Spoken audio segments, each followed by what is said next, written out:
once said, "Don't use media to impress people, use it to impact people."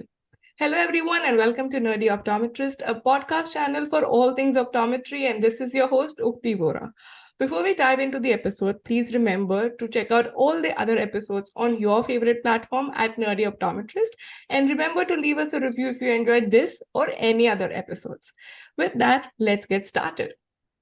Talking about media and impressing people, I have a guest for today who has not just impressed the eye care industry, but also created an amazing impact in everyone's life. Matt Young definitely needs no introduction. We have all known him probably with some other name, which we're going to get into shortly.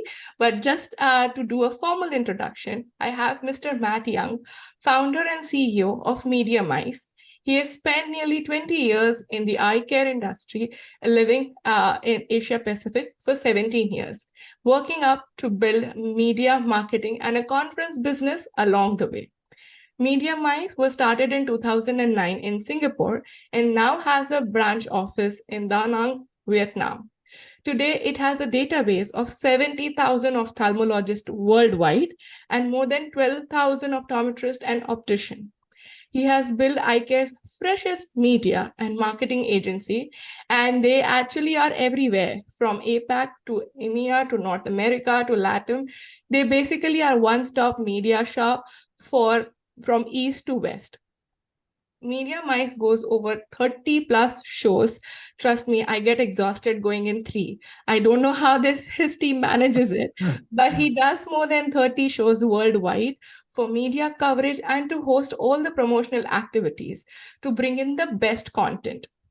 They are a modern multimedia company that create content in all the formats. You can see why I'm so nervous creating this content because I'm sitting in front of an expert, but they are a perfect intersection of eyeballs and words. Media Mice has several media partnerships across the world with most prestigious societies like ESCRS, WOC, APOA, and many more. They have a unique brand that is known to explore all aspects of eye care. And as you can see in his background, Media Mice encompasses of Pie Magazine, Cake Magazine, Cookie Magazine, Mice TV, Mice Live, and Cake and Pie Expo. I'm already exhausted talking about the list of all the aspects that they cover. So it's been a huge pleasure and honor to welcome a very interesting and a fun nerd into the nerdy family. A warm welcome, Matt, and it's a pleasure to have you on this episode. Ukti, that was a wonderful introduction. Would you like to be a correspondent here? I don't think we could have done better with our own in-house correspondents for that kind of introduction. That was amazing. Thank you. Absolutely. And trust me, while I was preparing for this, I was very nervous looking at all the content that you already have out there. But before we get into this content creation and this massive media house that you've built, I want to go from the beginning. How did you enter or start your journey in eye care and eye care media? Tell us a little more about your journey and your story there. Well, thank you so much, Ukti.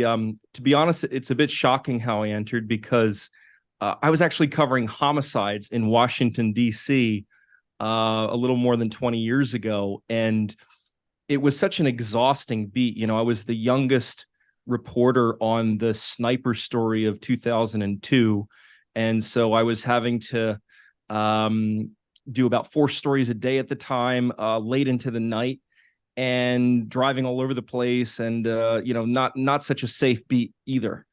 And so I actually saw an advertisement come across my desk for a magazine writer at the American Society of Cataract and Refractive Surgery. And I thought, oh, magazine writing, I can do that. That sounds like lighter deadlines and perhaps more noble work. And so I applied for the job and got the job and made it into eye care, which was a strange but enjoyable beginning compared to what I was doing. It's all destined, that's how we have these sayings at times that you were supposed to be bumped into these articles or openings or this profession. And I have had this established over the last couple of years doing the podcasting that once you're in the eye care industry, there's no turning back. You are here forever. And we can see that as well in your case. You started just writing an article and here you have a massive media house covering everything in eye care. So tell us a little more about like from being, say, writing an article to this professional journey that you have embarked. What led to starting this media house and having all these things that you're doing today? Well, life can be such a random walk sometimes. And I remember for the first few years that I was in eye care, I thought it would be a springboard to a glamorous magazine job in New York City or San Francisco. And while I had interviewed at some places, it didn't quite turn out that way. And I was just feeling a little bit like my view of editorial was getting a bit myopic and I needed to break out, so to speak. So I let my associates know at ASCRS, and they suggested that I take a trip to China to cover an eye show in 2005. So I did, and I absolutely fell in love with the witnessing of history in China at that moment in time. This was kind of a golden era of Asia rising. And so to be able to witness that at that moment was incredible. So I ended up freelancing some articles from there and then got a job at a communist news magazine in Beijing. So about a year later, I left off of ASCRS, but kept my hand as an international correspondent for ASCRS. And so still was kind of in the eye care space. And then I started another business related to overcoming cultural barriers to doing business in China, which, as you can imagine, didn't turn out so well. So that was one media escapade, which, it received some accolades from the Wall Street Journal and CNET, but I could never find a way to legally incorporate the business. I was always operating in the shadows, definitely not able to wear color outfits like this at that time. So I decided to actually leave off of that and move down to the Singapore area where I started up Media Mice in 2009, really dedicated to communicating about my heritage, ophthalmology and eye care. And so I've been doing that ever since. I think that's wonderful. I'm sure that I'm so happy that you still kept that, one aspect involved in eye care, and that kind of made you feel that's going to be a space. And I'm glad you moved to Singapore and we have Media Mice today. But talking about how the first time I read that name, I was like, what is this? But when I spoke to you before this interview, you did tell me a story behind the name and how all these names that you have came up. And that's very interesting and unique. And I have to say, like, while I was studying optometry, almost of the trend, I would say a couple of years ago, was like very serious healthcare eye care. But just the term Media Mice or Cookie Magazine, or Pie Magazine, just brings in a little fun impact to it, along with the content that adds value. So tell us a little more about how did the name come together and what's the story behind it. Well, Bill Nye, the science guy, always brought fun in science to kids. And I just had a feeling that fun in science was for adults too. So, the names came about, I think I was at an AAO one year, and usually around conference time, toward the tail end, I suddenly have almost like dreams of inspiration. A lot of conference time can be business oriented, but then something often creative happens because with all those conversations and the juices flowing, I find that final day or two just truly when the breakthroughs come. Mm-hmm. And so I had this thought about a name for a magazine, Pie Magazine. I think I was hungry for dessert or something that day. And I was playing with the acronyms, posterior segment, innovation, and entertainment. But actually, we had a client that was very interested in supporting Pie Magazine, except he said that the pharma industry probably couldn't support something called entertainment. So he changed that to enlightenment. Oh. Lo and behold, that was actually a good choice because there are many enlightening stories within our field. And then it worked out because our sister publication, when that launched in 2019, Cake Magazine, that stands for Cataract Anterior Segment Kudos and Enlightenment. Well, then you got the E again with enlightenment. And then Cookie, that's our optometric title. That was launched in 2020 amidst the pandemic. That stands for Cool Optometry Optics Kudos Innovation Enlightenment Magazine. So there's something always that should be enlightening about what we do. Absolutely. And trust me, like all the names definitely is a favorite for all the dessert lovers. And I like how you have all the options open from pie to cookie to cake. Like, it will fit in for whatever choice or preferences you have. So I love this name. And when you actually share, I'm like, this makes sense. Well, we thought at one point we were going strong in India and maybe we should have a Gulab Jamun magazine, but the acronym is just too long. Yeah, and I'm sure it won't be as universal as cake and pie. So I'm glad we have cookie pie cake, definitely. But Sure. one other thing which has also inspired, and I have to say this out loud in this episode, to dress up or wear more colorful outfit is something that you always are known in the industry as the funky outfit guy. And trust me, like that's one thing that like helps you stand apart. And of course the names also reflect your personality in some way where you like to have fun.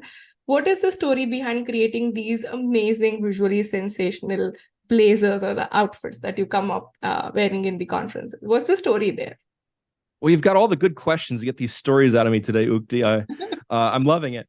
Back in 2014, we had a content marketing project with Bayer and Google.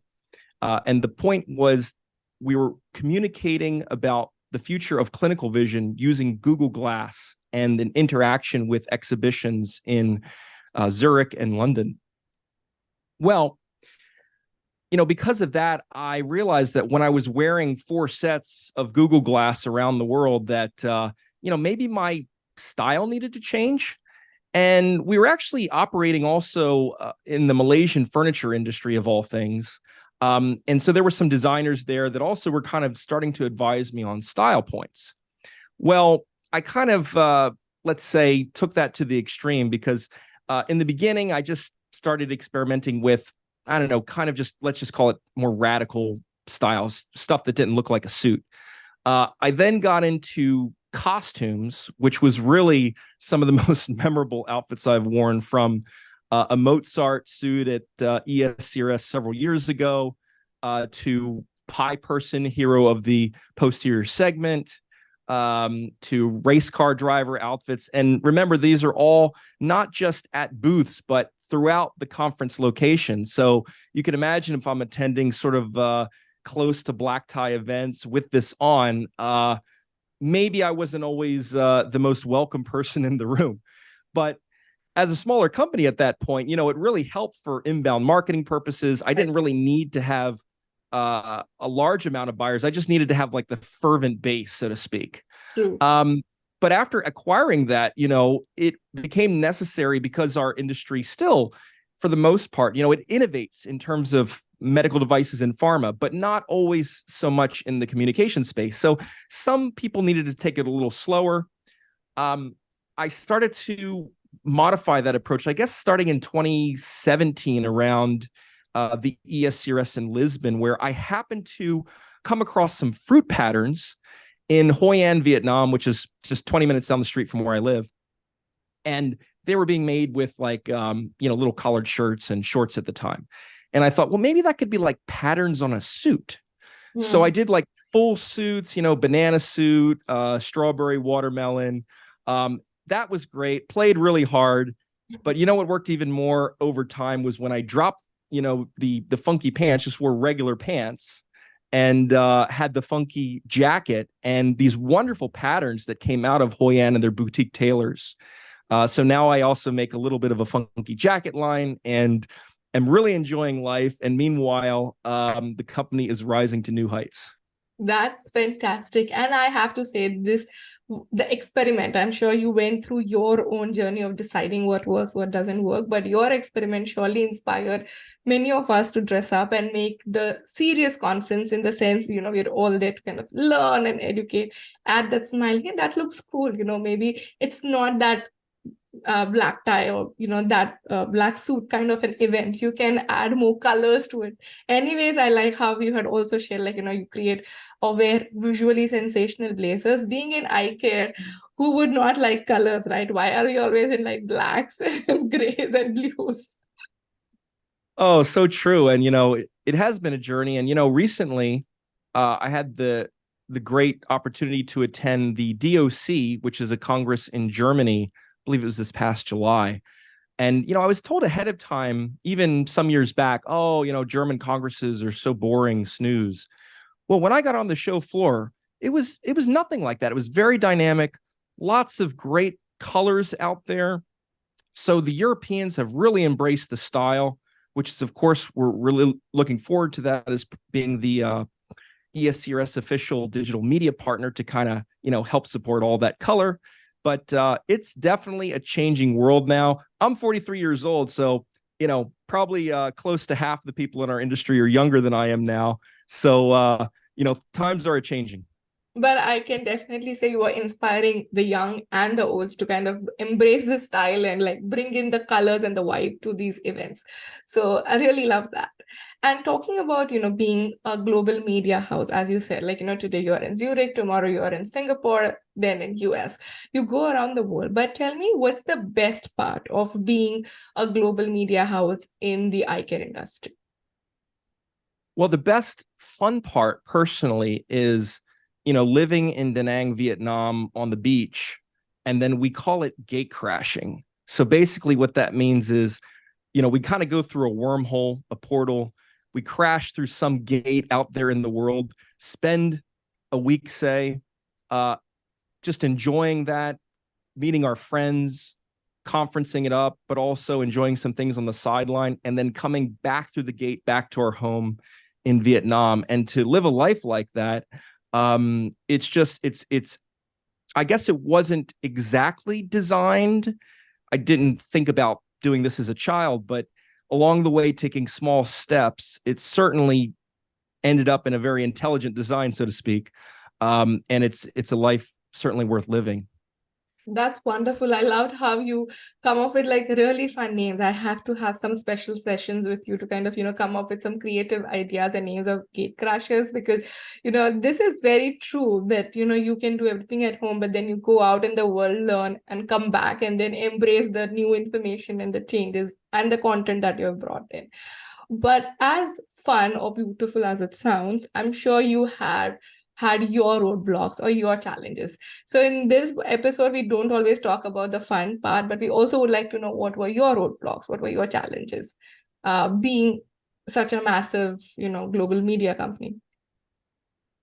Yeah, there were many. I think one of the great challenges of my ophthalmic lifetime, so to speak, is that I really started with substance to begin with. The first article that I ever wrote was an award-winning story for the American Society of Business Publication Editors on the impact of a bad number of blades on diffuse lamellar keratitis and an outbreak of that. And, it was a story that I was quite proud of at the time. And I think the substance actually came very easy to me early on. For whatever reason, I just adapted very easily to that. And because I had the substance down so easy, I thought that by pushing stylistically, that people would understand, what I was doing. But I think because I wasn't a known entity when I was a substantive person, I was a guy wearing suits and ties and, just another writer. When I tried to push out stylistically, the connection wasn't always made that there was underlying substance. So I think it took years of people understanding who I was beneath the, let's say, the superficialities, which it's not superficial, but, the design aspect, to the depth that resides within. And bringing those two sides together is happening right now, and it's been happening for a while, but I think being able to bring those two together has really boosted everything. And so that has been a critical challenge this whole time. And one other thing that I wanted to kind of have a follow-up question on this is, with so much content out there, right? Like everybody's creating content in some way. How do you stay relevant, or what is your mantra that you follow to make this content more relevant and more valuable to your viewers? Do you have any tips, tricks, any advice there? Well, one of the closest to people to me, my brother, says that I have a wild mind. And so I think that, you know, by harvesting that, that's not such a challenge because I'm quite creative. And so it's not so difficult to come up with possibilities. I think the challenge is leveraging that in a clever way that really adds benefit to our industry. And so I would say that it's been very different at different points of time within the company, but that which we are working on right now, which I think is going to be very incredible, is knowing that the kernel of truth of amazing stories are out there within our field, applying new media to that with a global force and being omnipresent in doing that at Showtime. So I think it's combining different opportunities that we have that make a whole amazing pie. I love that. How you were saying, how you were sharing, it is like a wholesome experience and not just picking and choosing one thing at a time. And I like the fact that, when you say like you go all in, you don't like have some barriers or hold yourself back. If you decide you go all in to give like a wholesome experience to all your viewers or listeners, or anyone, consuming your content. But as you had rightly said, right, like, there is more to you from being the media guy, right? There is Matt Young. And that actually brings me to the next game segment that I have, which is rapid fire. A simple, All right. I'll ask you a question, you have to respond as soon as possible. Just one simple rule. And I think this is a perfect time to start. So let me know once you're ready. I'm ready. Perfect. Being a traveler, tell us which is your favorite destination. Granada, Spain. That's where I studied as a university student, and it's still home. Perfect. Tell us a hobby or something that you do during your downtime. I don't know when you get some time, but whenever. I like whitewater kayaking because it brings a sense of adventure and a little bit wild spirit to what I do in my private life, and that mirrors what I do in my public life. That's wonderful. A fun fact that people don't know about you. I sweat a lot when I'm kickboxing because it's kind of like hot kickboxing yoga environment. And yeah, I leave sweat angels on the floor. True. All right. Your favorite cuisine. Lobster bisque, which I first enjoyed as a boy in Avalon, New Jersey. All right. It's impressive you remember like where. It's definitely one of your favorite dishes for sure. Uh, if you could interview someone dead or alive, I know you already do interview, but say someone who you haven't done yet, who would that be and what would you ask? I think I would interview Mahatma Gandhi about his ability to endure in prison for 27 years and still have hope. Wonderful. And if we were to write an autobiography about your journey, what would you like it to have the title? What would you like the title to be? Banana Man. Banana Man. Okay. Perfect. And one thing that you like or dislike about the media? Well, I think the general media can get quite negative, but I think industry media can be quite positive because we're all trying to make a difference for our world. Wonderful. I think you did amazing in the rapid fire round. And we definitely know a little more about your favorite destination, your food, and what we would like to title your autobiography. For anyone who's listening, you had the title, this is your man to write the book and the journey about. Thank you once again, Matt, for sharing your journey and telling us and inspiring us by all your hard work.